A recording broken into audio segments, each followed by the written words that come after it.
Welcome back, all you Fabricants and Fleshbags, to the super, not funny show, Supercast.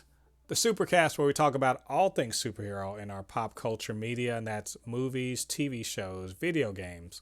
We talk about the news, do some speculation, all that good nerdy stuff. I am Mode Poupée, your resident fabricant and comic extraordinaire on all things pop culture, joined by the anime expert, video game designer, and lover of all things superhero, my good friend LADI. LADI, how you doing this evening? Man, I'm great. Just beat Dead Space remake. Great game, by the way. Uh, Downloaded the Resident Evil 4 demo, and also finally got my hands on Metroid Prime Remastered. Nintendo realized that people want to buy your games. Jeez. It's so, in other words, you've been playing a bunch of games you've already played before. Is that pretty Actually, much? yeah, pretty much, pretty much. Hey, that's the gaming industry right now. Old games are, yeah, Everything old is new again, except not. yeah, I was thinking about doing that. Was that GoldenEye remaster or remake or whatever the hell for Switch? But then I yeah. realized there was no online, and I was like, nope, good on that. I don't get some online support first, and then we'll see. It's weird. The Xbox gets the online mode, but it doesn't get the campaign, while the Switch gets the campaign but doesn't get the online mode. I know it's just like Rare. What are you doing? Or whoever owns it now. What are you doing?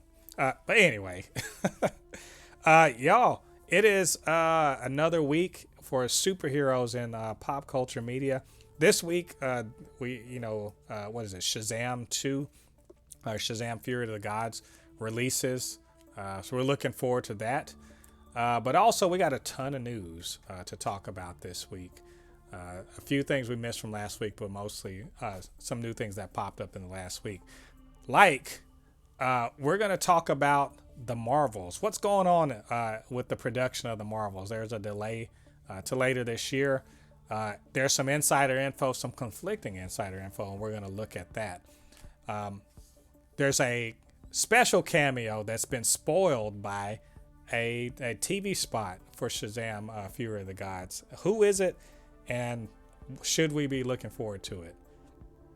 Disney's the House of Mouse, Moneybag Mickey himself, is ready to take some people to court over some script leaking. We'll find out some more about that. Mahershala Ali is getting real active with the scripts changes on Blade. Across the Spider-Verse is centered around a particular relationship, and we're going to see who those people are and what it's got to do with Across the Spider-Verse. More Shazam 2, Shazam 2 stuff, talking about the budget on it and what that could mean for its box office and its break even. Batman the Cape Crusader, instead of saving the day, Batman gets saved, this time by an unlikely rival to Warner Brothers. And we're going to speak a bit on Quantumania and let's just call it what it is, and its failure at the box office. So, Lottie, that's a lot of stuff, man. You ready to go? Yeah, I'm ready. All right, y'all. So, we're going to start this off with something spicy. Lottie, I don't know if you knew this. I don't know if you experienced this. There's a lot of Captain Marvel haters online.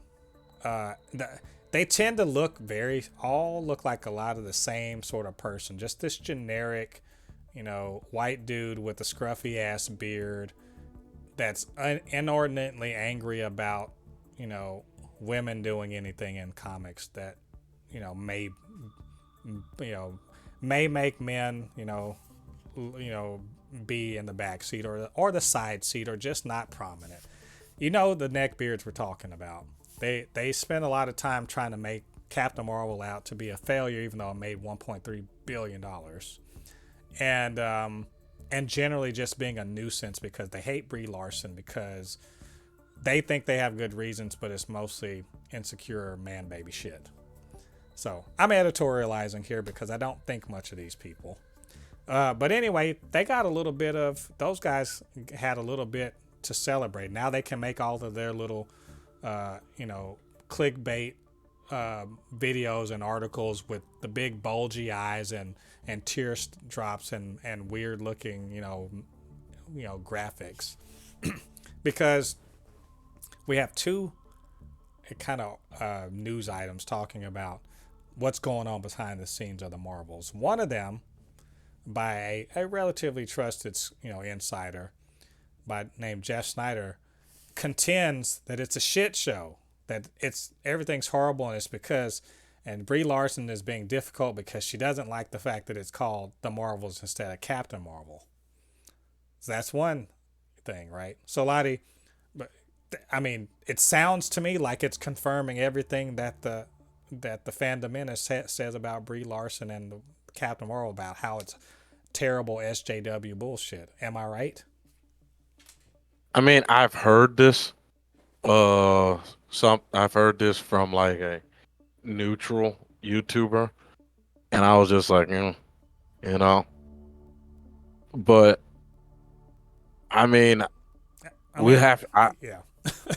I was just like, I mean, I kind of want to see the movie before anything like I say anything about what it's like. But mm, I mean, that's the word from this guy Jeff Snyder. Like you can read the quotes and everything. I'm not gonna reread the article, but that I'm more or less paraphrasing.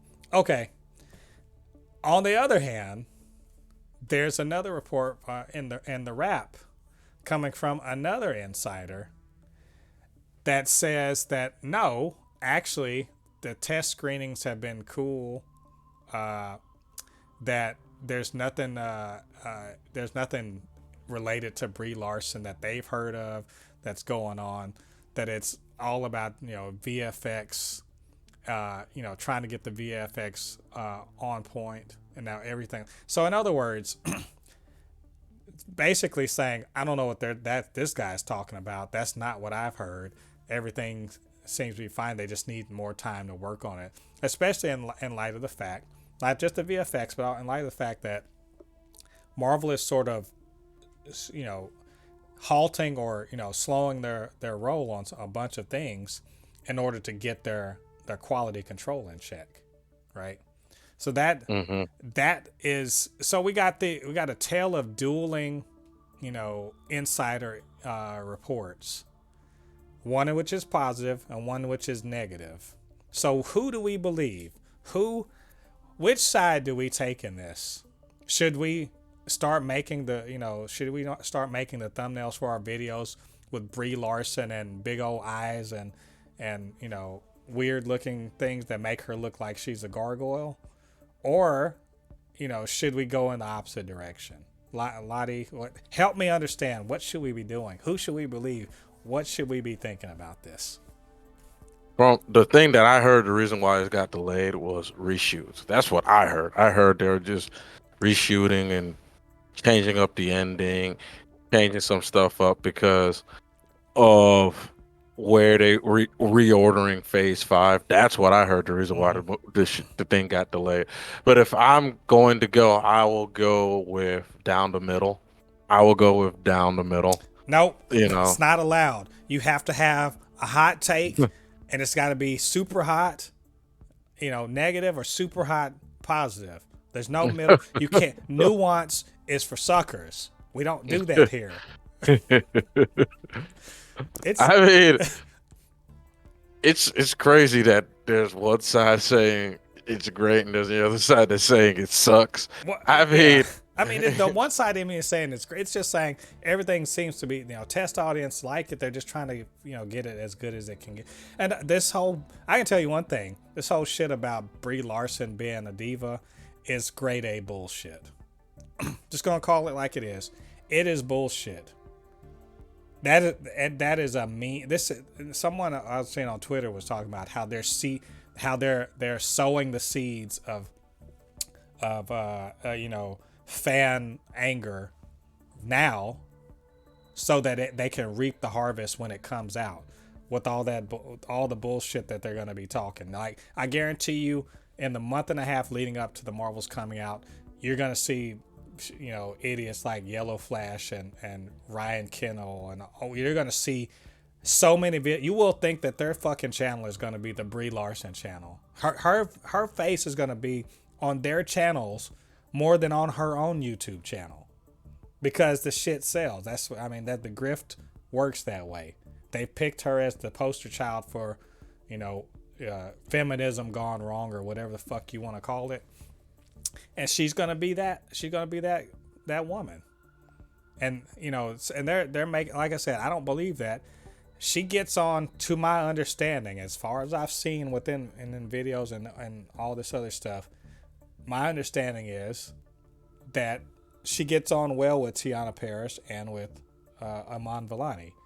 So I cannot imagine, and also the director of the Nia DaCosta. So I don't believe that shit. It's just you know, I don't even call it fear mongering. They're stoking the bullshit because they know it gets clicks. As far as, you know, is it a shit show? Doubtful. I think it's more likely that they have time allotted. They have, you know, reshoots, and they're changing direction with some elements of the story. And your thing about, you know, putting in perspective that they are delaying or shuffling and all this other stuff. So this has to be taken into account. There you go. That's the answer. So, but if we have to do a hot take, like 100% terrible or 100% great, I'm going to go with 100% great. So It's just I remember I was listening to a channel where there was a guy. He was like, he had both like the the people who are like the toxic fans and the fans on the other side. the stands. Yeah. And he was just like talking about like why does everyone hate Brie Larson? And he's like, what if he was just like, what if she turns out to be like this super nice person and y'all are just shitting on her because you just didn't like one movie she was in? And like people in the thing were like laughing and I was just like, it's true. Why? Like because I remember when people, because I wasn't a huge fan of the Captain Marvel movie. But then when I saw like people just hate it, I'm like, where's this coming from? What did she do? I'm just like, I still don't know what, because you know every actor and actress has that one thing that some people are like, okay, whatever, that's what you don't like. I don't know what she did. I don't know. It's I feel like I've said this before, but she said she was talking about how and she was talking about how a lot of the critics, the movie critics that are published, you know, the official movie critics, seem to be an awful lot of white dudes, like just a lot of white guys. She's like, it'd be nice if there was more people, they were more representative people besides them that were also reviewing movies. Oh, makes sense. And that because, you know, when you have a little brain, all it takes is she's literally saying, hey, there's an overrepresentation of white dudes in critic circles. We should have more other people besides them. And the natural response is, she says she hates white men. Yes, but that's exactly what it is, you fucking idiots. Like y'all. Well, here's the thing. When it comes to them critics, man, you keep that. No, the critics weren't. Zip it wasn't the critics that were mad. It's regular old randos and motherfuckers that figured out that, oh, there's a lot of women hating dudes out there that would love to just like, she's the fucking, you know, straw man to beat on. Like that is one of the most innocuous statements to make. You make an observation. Hey, look at all these critics. How many of them are white dudes? Oh, about like 85-90% of them. That's a statement of fact.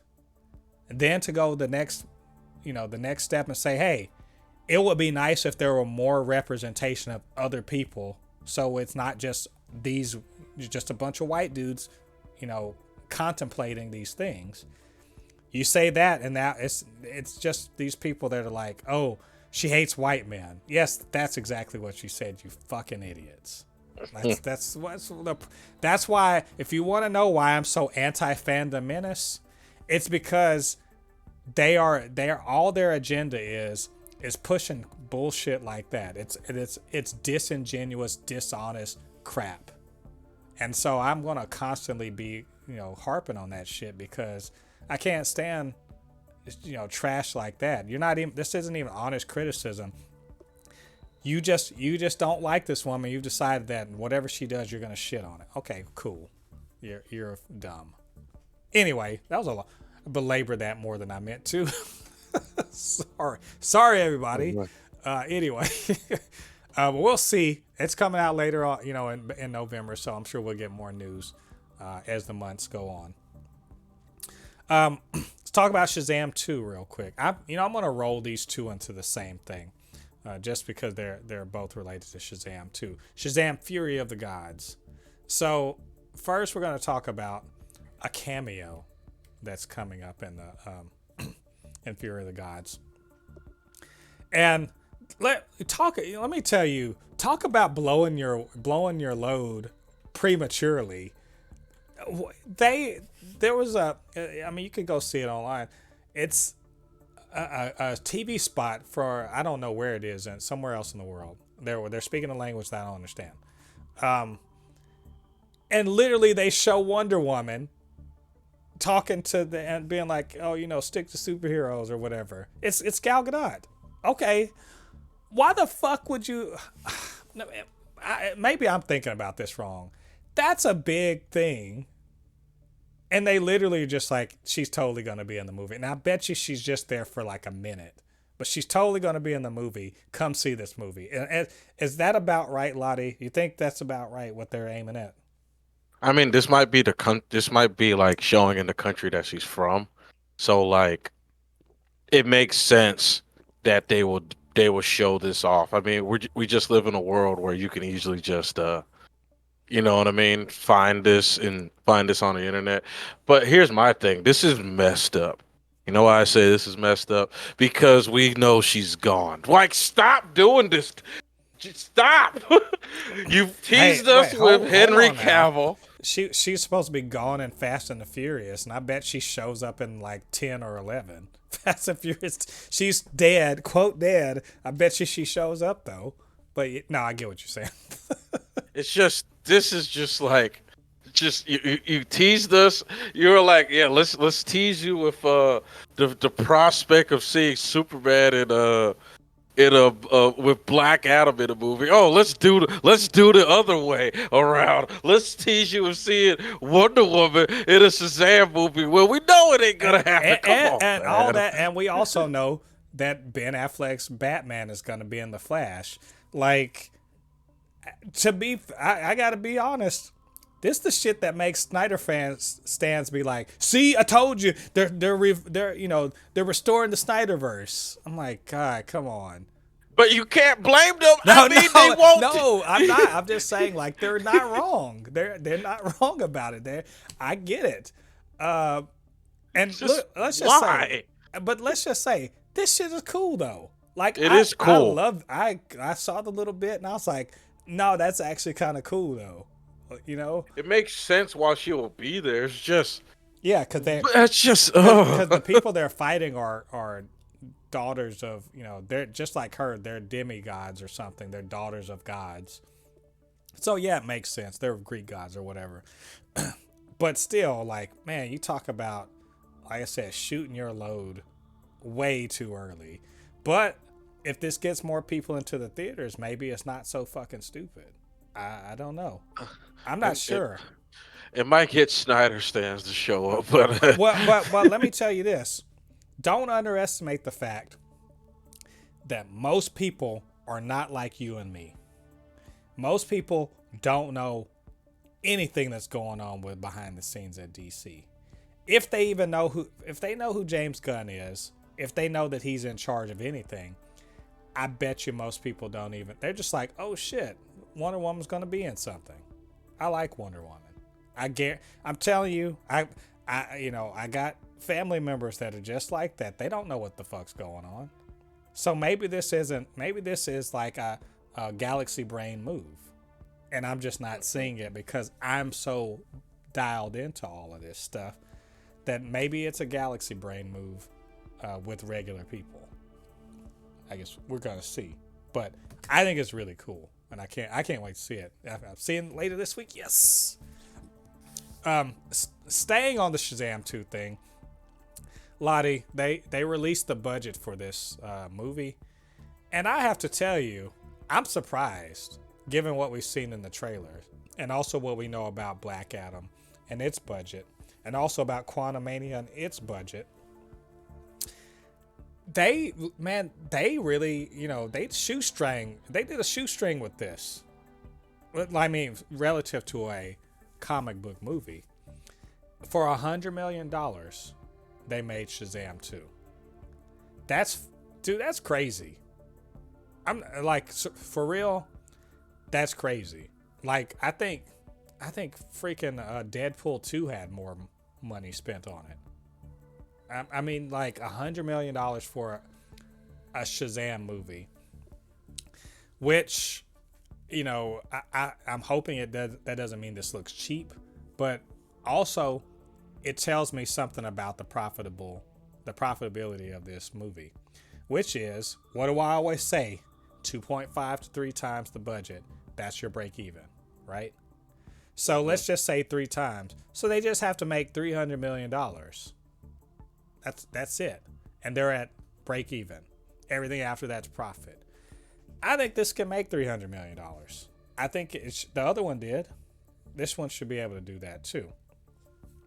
I don't know. What do you think, LADI? I mean, it makes sense. I mean, I honestly, Shazam, the way they introduced it in the first one, I don't think it's more of a comedy movie where it's gonna be more of like funny scenes than action, maybe some CGI here and there, but I honestly am not too surprised that it's not costing them it's not costing them too much money because because Shazam even with the people, it doesn't cost that much practical effects because I mean they use more practical effects because you gotta look, they're not CGIing the little kids into older people. They just got older people to be in the spandex. And everyone has on a suit. That's an actual Yeah. suit. It's not green That's an screen like actual suit. You know what I mean? It's the actual suit. All they did is probably tiny little CGI to make it look a yeah. little bit better. And It's not, everybody's on wire harnesses and shit like that. you know what I mean? Shazam is more of a practical effect movie, so it makes sense that it wouldn't cost that much. You know what I mean? That it wouldn't cost, like, only because the only time I really see them probably use is CGI because the people that they're fighting are in suits. So really, the only time they might use CGI is like maybe if they transform into a super transformation at the end. You know what I mean? Mm-hmm. And probably a couple of scenes where he'll get knocked across the place into something. Yeah. Well, and this sort of makes you wonder, like, what the hell is was it Black Adam doing? But I understand they did probably extensive reshoots on Black Adam. Like, what were they doing But you gotta, budget-wise there? oh, that makes sense. But you gotta remember, Hawkman, Giant Man, Dr. Faith, the tornado chick, just them alone is a lot of CGI.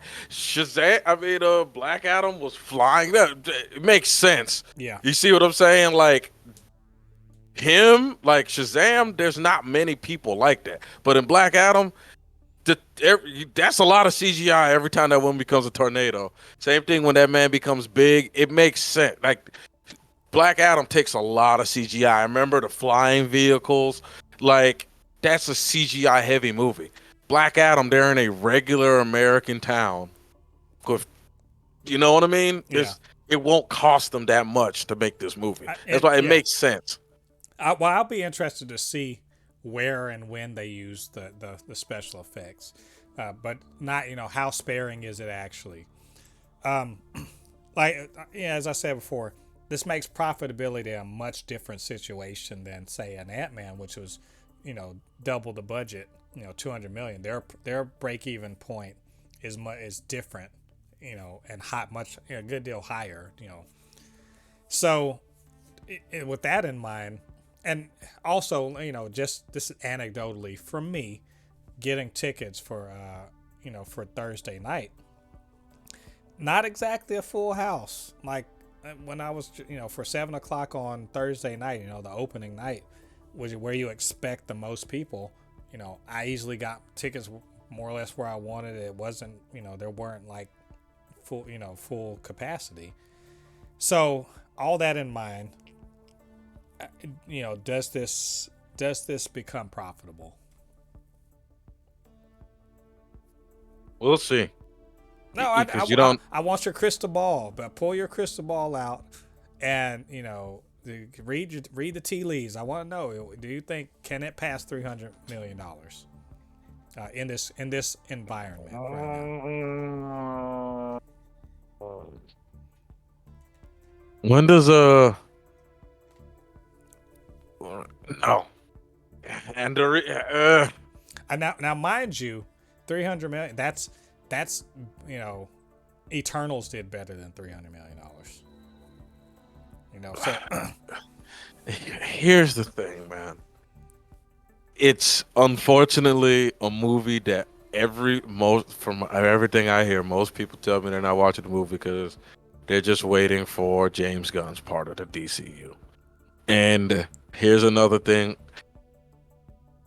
Doesn't what's that movie? John Wick 4 come out soon too, so it's yes, like it's literally next week. so it's like Yeah. it's I mean, I want to say yes because 300 million is nothing, but I'm really like I would not be if it hits 300 million, it barely hits it. Like it's like it drags to 300 million. Like Yeah. Well, I think I think it'll do it. Mainly because again, it's as you said, it's not exactly a high bar. 300 million is not a high bar. And the first one made 366 million. So I mean, it made less than Black Adam did, but I think 300 million. I think 350 is a reasonable, you know, estimate for where it could end up. And a lot of people look at that and say, failure. But like, no, that's not a fucking failure. That's if you make money off a movie, it's not a failure. And 350 million is profit. Now, I would like to see it make more than $400 million. I really would. In fact, uh, I would be so happy if it made 500 mil, because that's a runaway success as far as I'm concerned. yeah, but Um, unfortunately, that if Ant-Man can't do it, no. Well, Ant-Man had a lot of things going for it, except apparently critical reception. But in this case, I think that if it's family friendly enough, if it's fun enough, if it really kind of breaks through with certain audiences, particularly young people, I think that it could really do its thing. That's just the question here. But like I said, most people they're not dialed into this whole DC universe. They just watch shit. And unfortunately, the one down thing is that most people don't know Shazam. That's really the main thing. Most people don't know him, and so this movie has to basically do the work of the first movie again. But we'll see. It's coming out this week, and we're gonna review it. So we'll let you know all about that when we learn a little bit more, like next week. All right, so let's talk about the House of Mouse.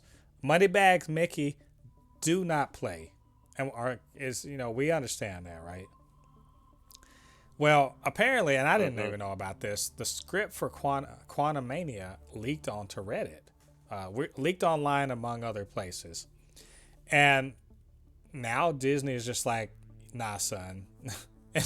So they have contacted these various sites like Reddit and said, we need you to release the information about the people who posted this stuff because we're going to take action.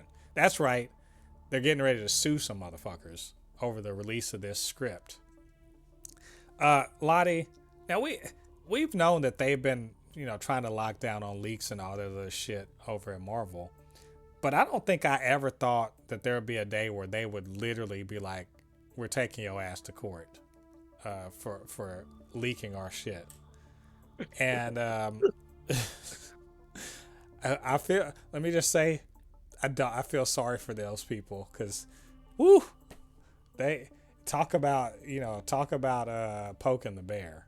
They didn't poke a bear. They fucked around with Scrooge McDuck's money, what his money bin, and you know better than that. Everyone knows better than to fuck with Scrooge McDuck's money bin.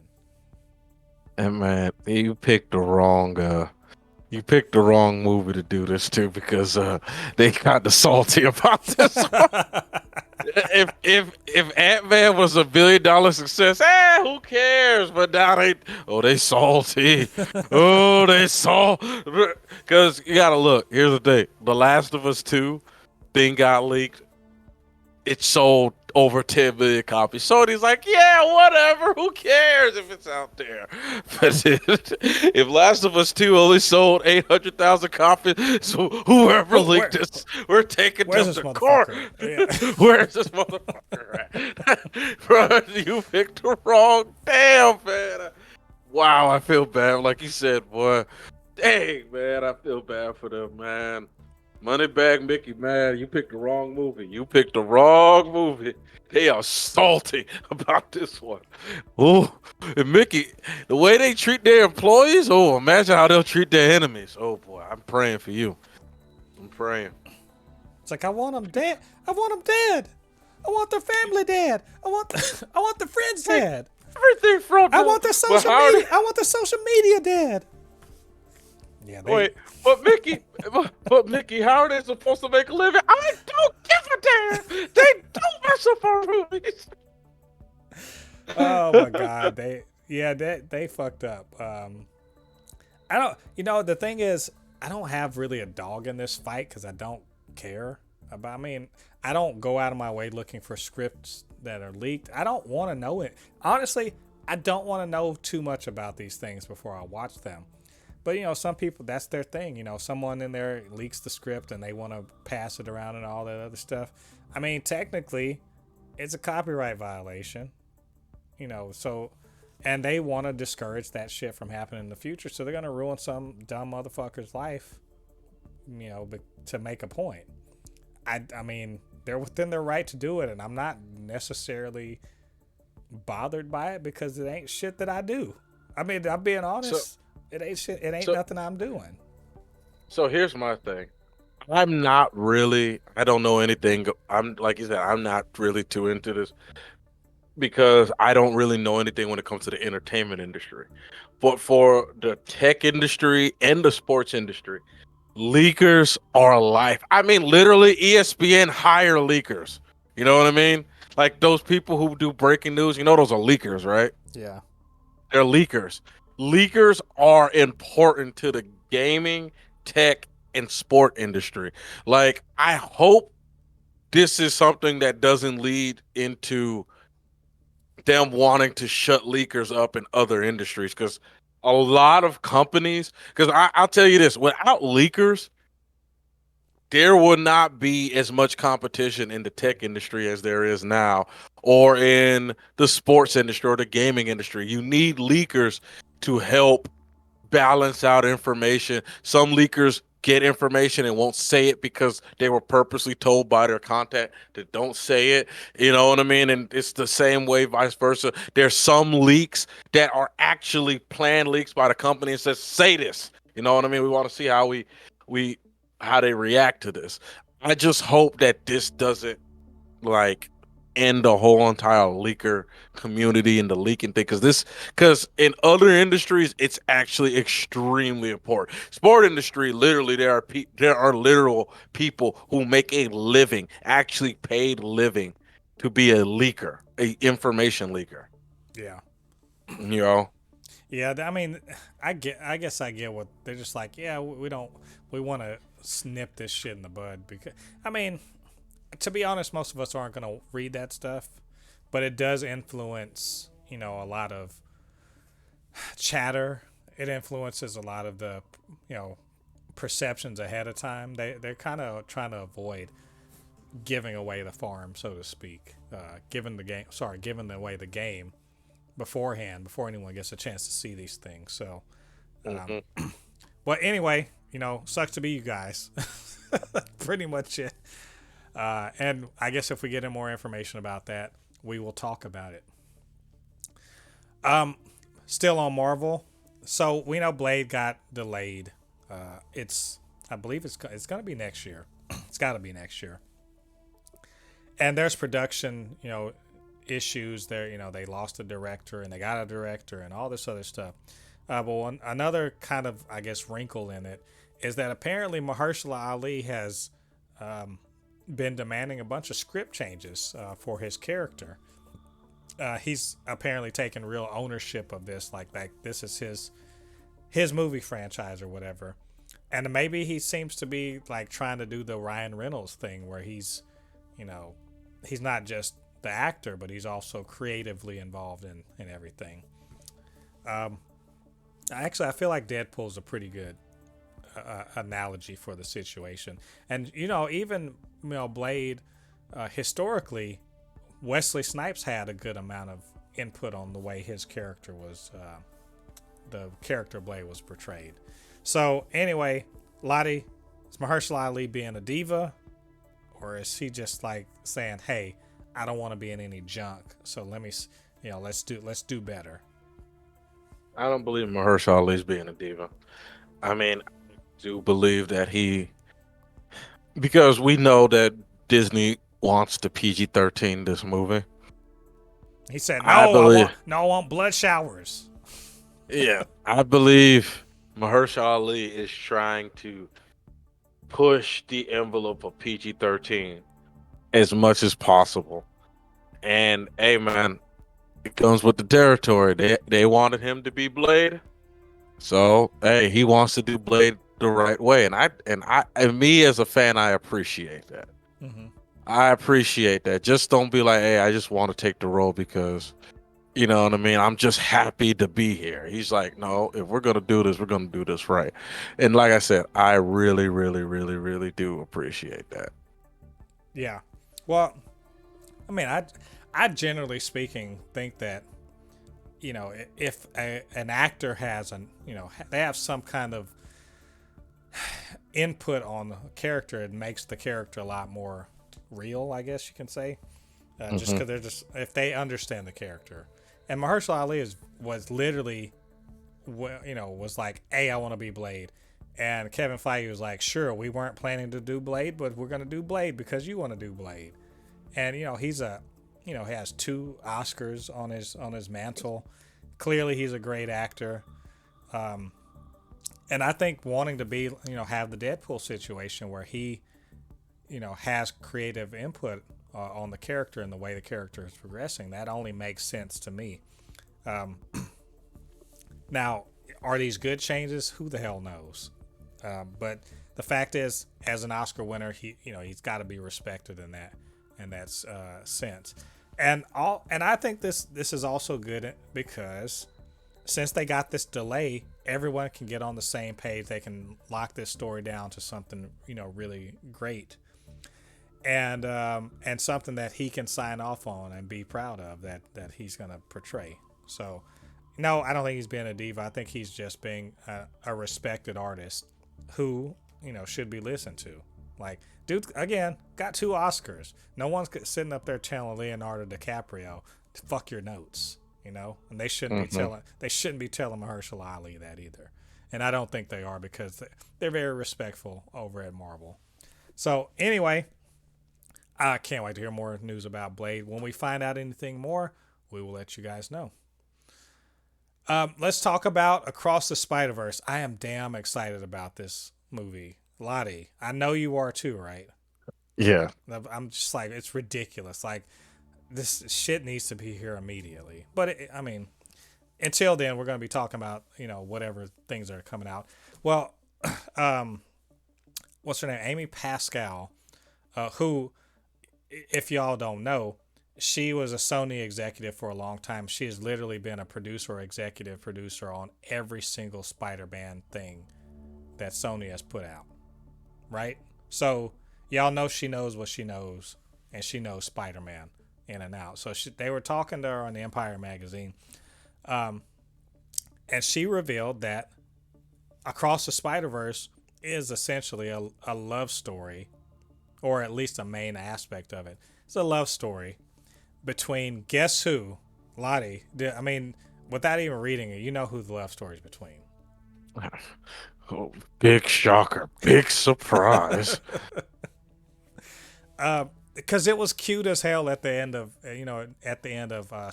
Into the Spider-Verse, where Miles and Gwen Stacy, Spider Gwen, were clearly they were vibing. Clearly there was something going on, and then the last thing we saw was her coming out the multiverse and being like, "Hey, let's go do something." And we've seen in the trailer since then that it's getting even closer than that. So it's a love story between Miles and Gwen Stacy. Lottie, is this something you're looking forward to, that you want? And how do you, just spitballing, you think this is going to impact the overall story of Spider-Verse? Oh, and I got something else I forgot from there. But before you say something, also apparently, she was hanging out with Spider-Punk, from the multiverse where he's a British dude named Hobie Brown. So there you go.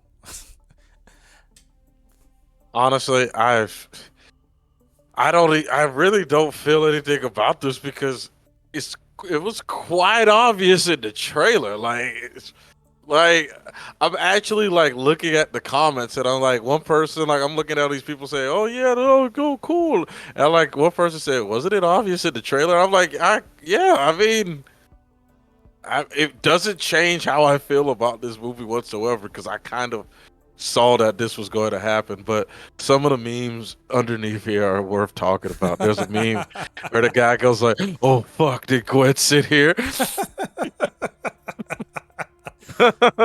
Hey, Some but of these hey, memes are his funny. like in the trailer, you see he been doodling her and everything like that.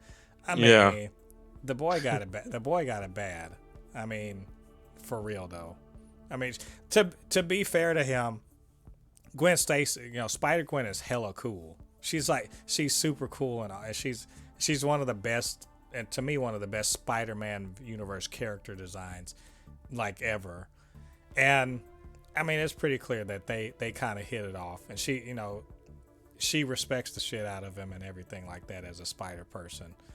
And they're both teens. I mean, what else is there to say about it? I think it's gonna be cute as hell, and will it be too cute for a comic book movie that has a ton of Spider-Man running around beating the shit out of stuff? Like, will it be too cute for that? I mean, I don't know, but I'm happy to hear about this though. I've been sort of like make this shit happen and don't dance around it, because I mean, the shit comes out every 5 years, so like you only got so many bites at this apple, to get shit right. Yeah, So that's true. This movie was supposed to come out last year, if I remember. like it's literally been, like, if you think about it, it's been like near on a decade since they, everyone, the voice talent has been, it's probably been like 8 or so years since they've been involved. So yeah, like don't play around. We don't have time for that. So anyway, sounds cool. We're looking forward to it. It's coming up pretty soon. Lottie, I can't believe I'm going to say this, but thank God for Amazon. Amazon is so, not because they get my packages here in a reasonable 2 days time, not because they undercut the prices that you get locally, and therefore are sort of driving your local things out of business, and not even because they have Invincible which and the boys and everything like that. Love all those things. Thank God for them because for once someone saved Batman. LADI. Let's go thank Jeff Bezos. Let's thank a billionaire for something for a change. Dave, Batman Cape Crusader lives. It lives. Remember when Discovery took over Warner Brothers and they're like, get that animation shit out of here. Nobody wants that. No, only kids watch animation. Get that shit out of here. Canceled, right? Left, right, and center. And one of the things that was canceled was this Batman Cape Crusader, which we were like, what the fuck is y'all's problem? It's literally made by the people that, that were, was behind what Matt Reeves is producing this. Bruce Timm, the whole Batman the Animated Series, the animated stuff. I mean, it's how could y'all fuck this up? How could y'all get rid of this? And we just thought, oh, well, maybe we'll never see the day. But they kept working on it, and now Amazon has picked it up for Prime Video, and not just picked it up for 2 seasons. We're getting 2 seasons of the Cape Crusader, Batman the Cape Crusader, a spiritual successor to Batman the Animated Series. It's a big old intro to this topic. LADI, apparently, the gods of comics have smiled upon us. What do you think? Yeah, I'm happy that Amazon did this because that man Zaslav, man, man, that man came in like a wrecking ball and just started He said killing he everything was off. he Miley Cyrus'd it. I just I just hope that the two animated shows I'll never forgive him for if he canceled is Harley Quinn and Primal. But it seems so far that he hasn't canceled those 2 shows, so he Give him can live for time. now. Give him some. Give him time. He'll get to it. But I am happy to see that this show still is gonna get its shine. It's gonna be funny to see Invincible and Batman on the same streaming service. And You know? Spider-Man. And Oh yeah. Spider-Man. Oh yeah. So maybe we can get a crossover between the three. Yeah, because remember we're literally getting a Silk, the Silk Society one, so that's that Batman spinoff, and a Spider-Man noir Yeah. show, and the boys, and Invincible, and Batman the Cape Crusader. I mean, like they are. It's literally turning into a comic book shop over at Amazon, and I fucking love it. Like I'm not like I don't hate Amazon, but I'm not like I'm not defending all of their shit. There's a lot of bullshit that Amazon gets up to, but man, Prime Video is just like they're just like we got money. Who wants to come over here? And I think Yeah. I think it's awesome. Yeah. I completely agree.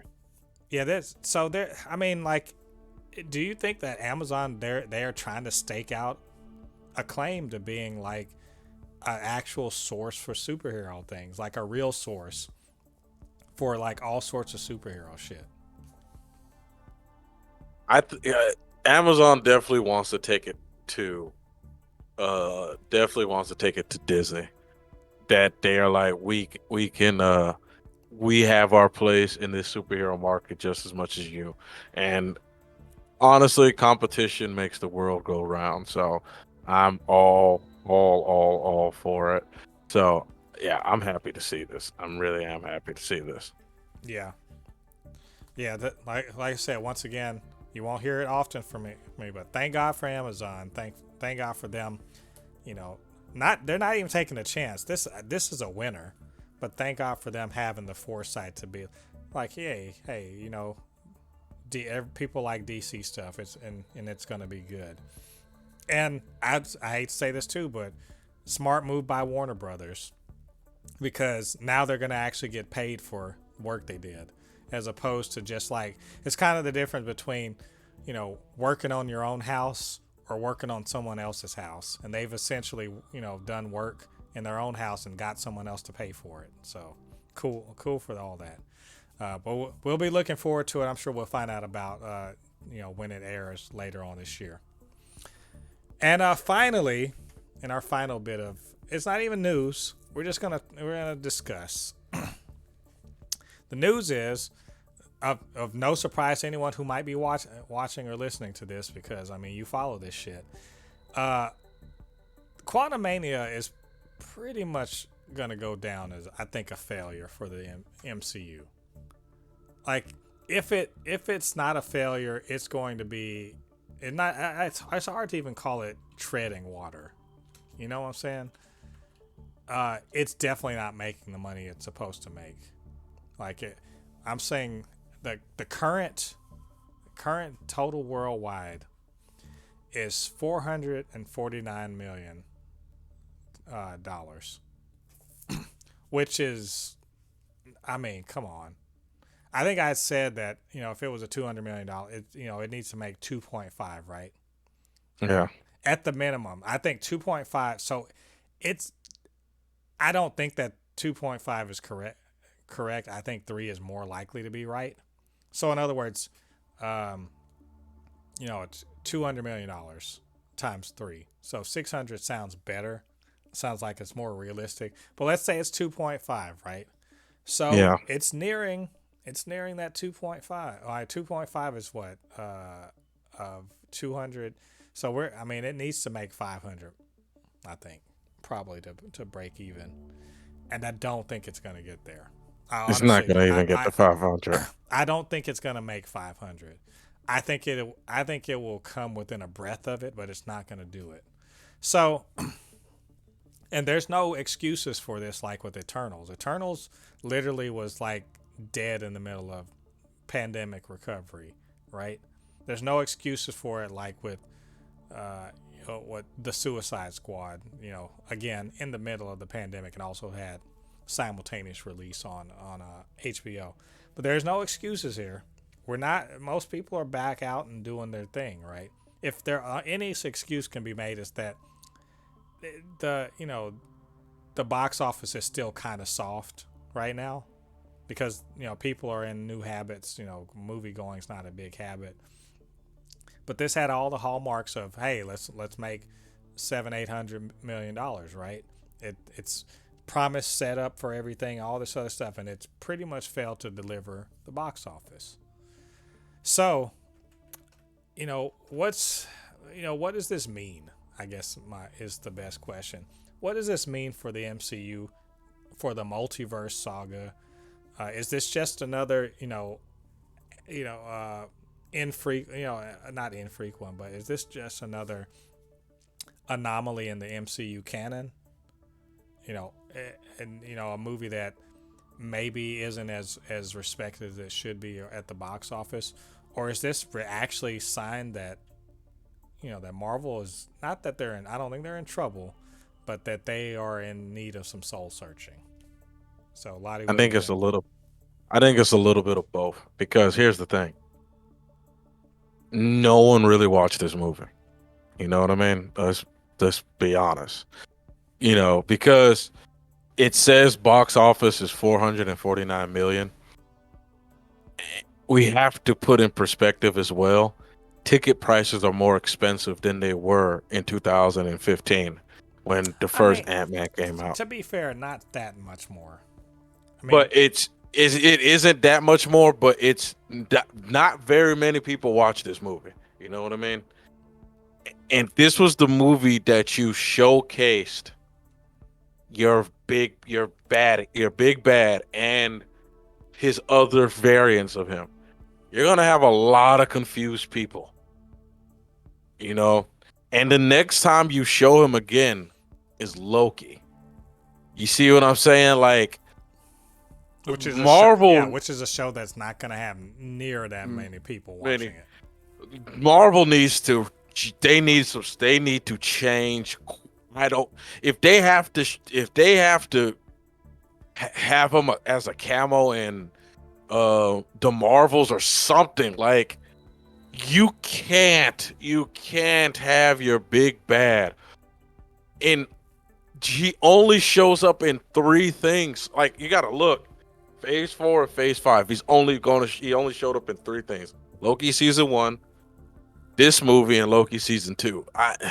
When Secret Wars comes out, people are going to be confused, man. And I, because here's the thing: at the end of the day, this was just an Ant-Man movie. People don't really care about Ant-Man, and I kind of felt that that Kevin Feige should have realized that. And I the first two movies didn't hit nowhere near a billion.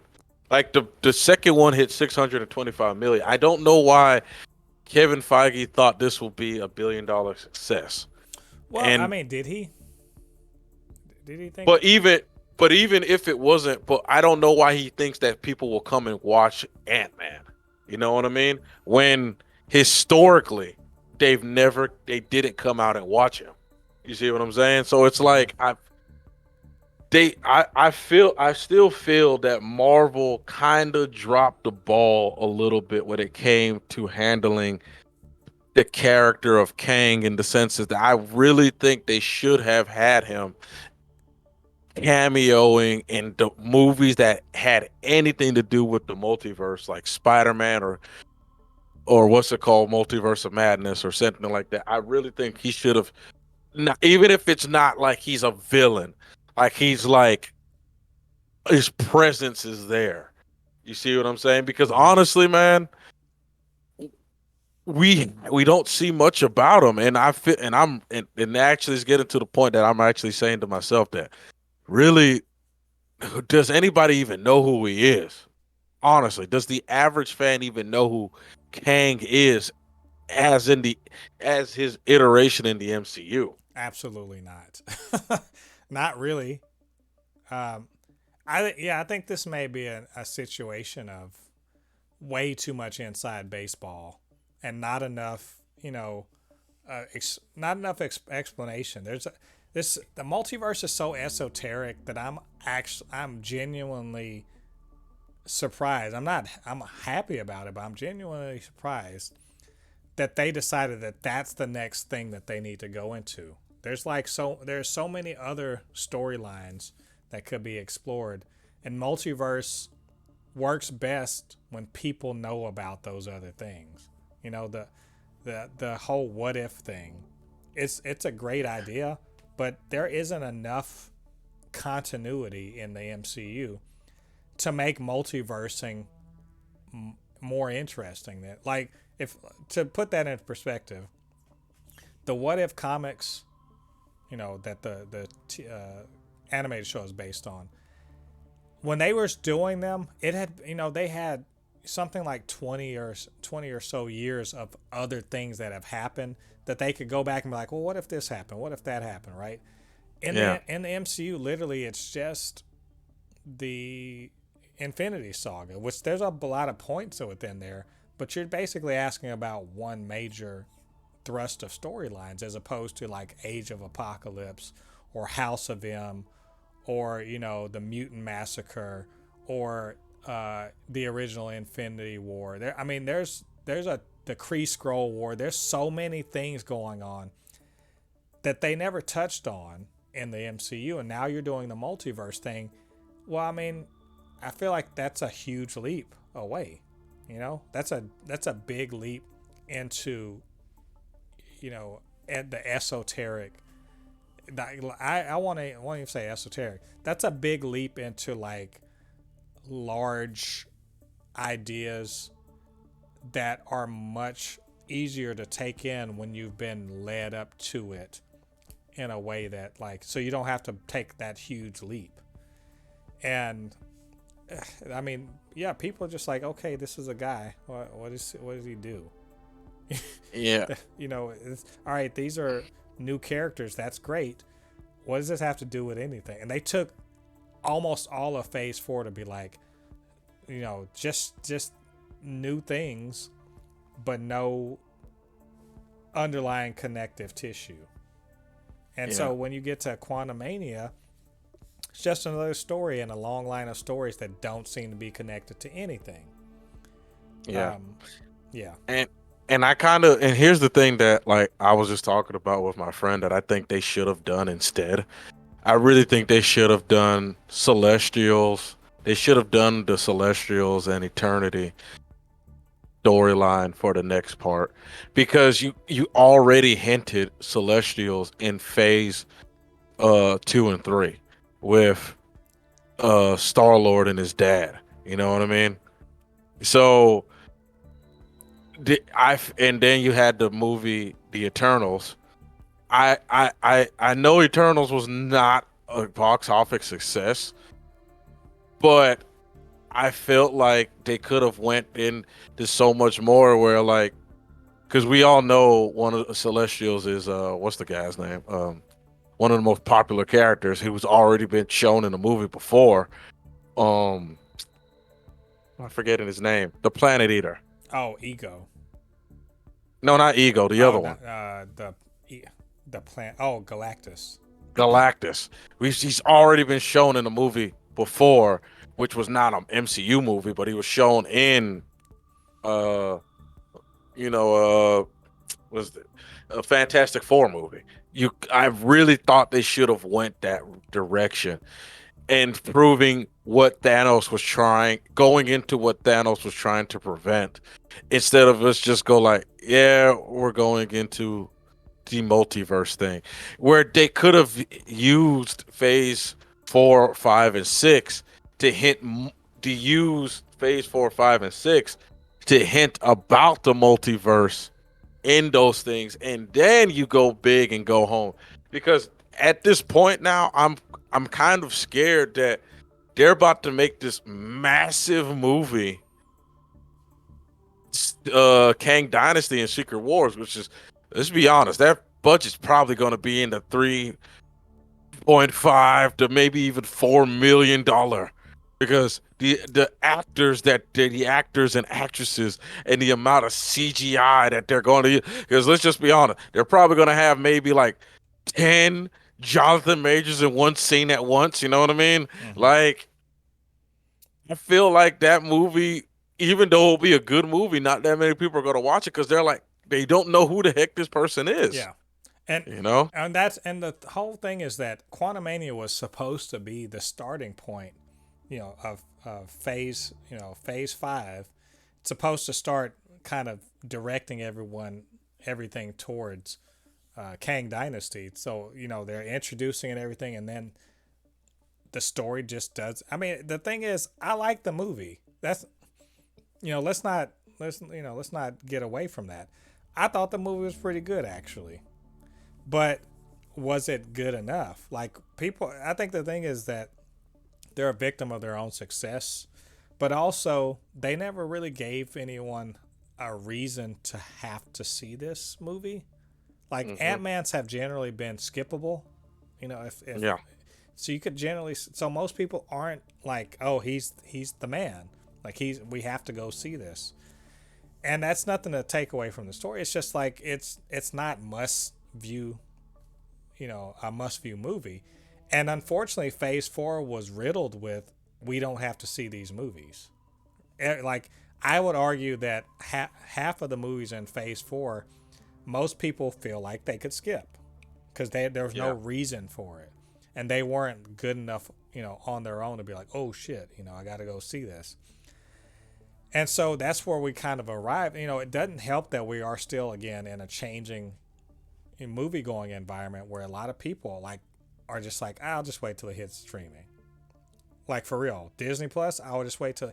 So Disney, they're sort of a victim of Disney Plus's success, because even if people are just like, oh man, well, it's another MCU thing, all their thing, they'll be like, I have Disney Plus. I'll just wait till it comes out on that in a few months. And And that's the problem where Disney needs to go ahead and become like, cause remember how it was with Netflix back in the day? They need to nip that in the bud. Year minimum. You got to yeah, wait a year. I Cause I I remember, agree. yeah, you got to nip that in the bud. Cause I remember if you wanted to watch a Marvel movie on Netflix, you had to wait a year for that thing. Because here's the thing, that thing is also killing DVD sales too. Like, I honestly, after the pandemic, as soon as like the first movie, I would have said you have to wait for a year for it to see it on see it on thing. That would have been Wakanda Forever. I would have been like, nope. If you want to see Wakanda Forever, you either go to the theater and watch it or buy the DVD. You're gonna have to wait a year till this thing gets on. You know what I mean? November 2023 is when it'll come on Disney Plus. Right. That's what I would do. But Disney seems to still do their 45 to 90-day thing, which they need to stop. Yep. They need to stop that Yeah. if they want to keep making money. Yeah. I mean, it's just a double thing of people, you know, being conditioned to wait for streaming, and also people being conditioned to have to be told that something is super, super important, right?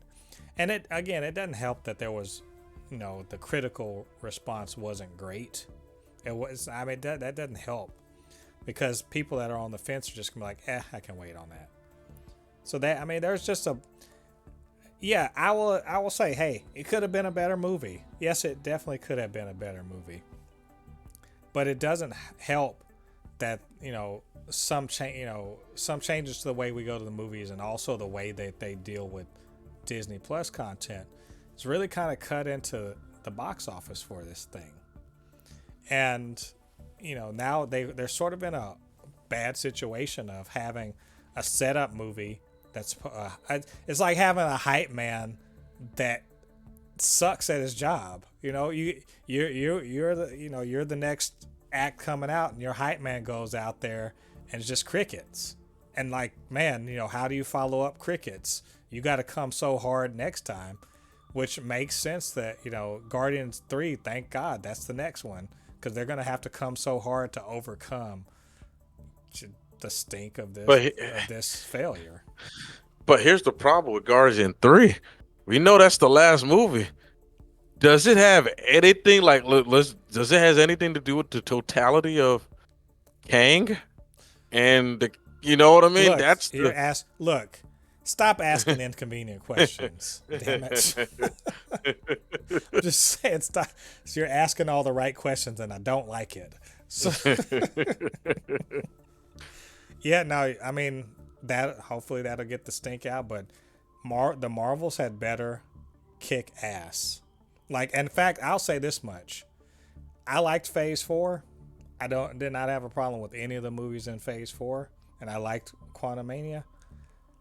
They had better, like, enough of this singles and double shit. They've got to hit home runs.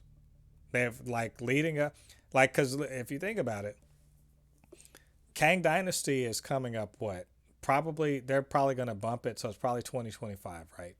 Early 2025. But every movie up to that had better fucking knock it out, because that Phase 4, for better or for worse, did not advance. It did not advance the fandom of the MCU. If anything, I think it maybe contracted it. And so the next four movies have got to kick ass and make a statement as to why you need to see Kang Dynasty. And this is not a good start. I don't think. So, anyway, it sucks, but hey, next movie. So anyway, I think that's all of our thoughts on all of our items for this week. But maybe we missed something. Maybe there was an item that you wanted us to talk about, or you just had some thoughts about what we were talking about. Whatever the case may be, get down to the comment section, leave your thoughts there. Of course, you can always hit us up, supernotfunnyshow@gmail.com or at supernotfunnys1 on Twitter. And while you're down there, hit the like on this video, subscribe to the channel, hit the notification bell. All that good stuff helps to grow the channel and for more people to see these videos. And as usual, I'm joined by my good friend LADI. Helps me out tremendously on the podcast. So, LADI, where can they reach you on your social media?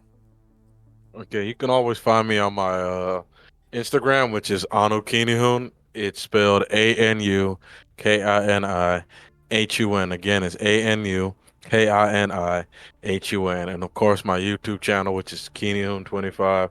Like I just said, I'm gonna play the new Resident Evil 4 remake. I'm gonna stream the demo so you guys can watch that, and I'm also stream Metroid Prime remaster so you guys can actually see a true Metroid Prime master play the game, not all these newbies you be seeing on YouTube.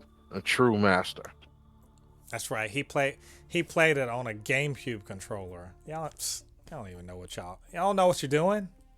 I'm assuming it was a GameCube controller. Yes, It's okay. yes. Yeah, he played on a GameCube controller, son. Get right. Anyway, you guys go show Lottie some love. All right, all you Fabricant and Fleshbags, thanks for joining us. I can't believe it. Episode 93. Come back next week. We are going to be talking about Shazam Fury of the Gods, among many other things. Until then, I've been Mo De Poupée, your resident fabricant and commenter extraordinaire on all things pop culture, joined by the anime expert, video game designer, and lover of all things superhero, my good friend Lottie. And we'll see you guys on the other side of the thread. Peace. Peace.